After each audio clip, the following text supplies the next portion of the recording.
Oh, sa dawil kwento tayo. Tatlo kayo. Tatlo kayo.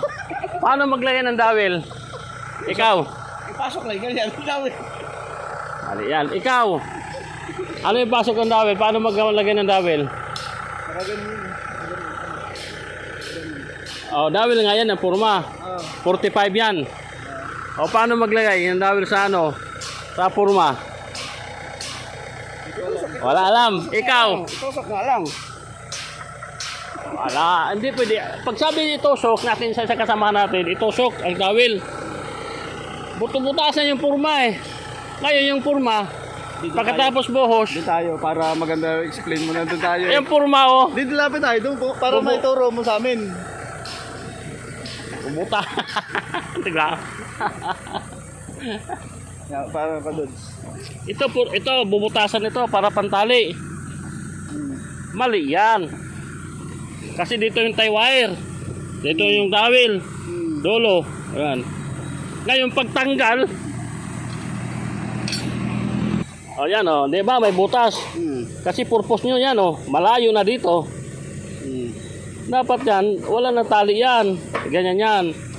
Pag nagdating ng buhos, hanggang dito yung buhos, dito, saka na yan ipatong sa buhos. Ipatong na yan. Ipapatong na yan sa buhos. Itong eskwala niya.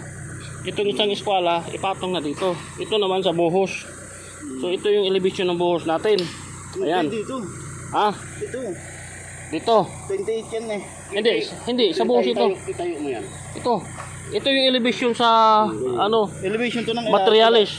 Oh. ilalim. Oo. Pero yung buhos hanggang dito. Ito nga, ito. Hanggang dito. Center ng buhos. Ito. Yan. Yan. Pagdating sa buhos dito, pagdating dito banda, ang buhos, ilagay na natin dito yan. Kasi ang buhos hanggang dito eh. Oo. Para makain to sa. Yan. Para makain. Ipapakain naman talaga. Yan. Ayan. Ganyan yan. Nakapatong na sa buhos yan kasi ito yung final buhos dito sa babaw. Patong na yan dito. Para pagtanggal, Ano dito? Tali pa to. hindi na. Patong na lang dito. Oo, sa buhos yan. Sa baba yan. Yan. Para pagtanggal ng purma, natuyo na yung Simento. buhos simento. Ito itatayo to eh. Gaganyan to. Tanggalin na ito. Tapos ito. Pagkatapos ito tuwid mo ito. Tuwid mo. Oo. Sungkitin lang yan. Barita, dandahan. Para kasi sa kabilang mga. Yan. Ayan guys. Maliwanag guys. Okay na. Ang vlog. Ayan guys.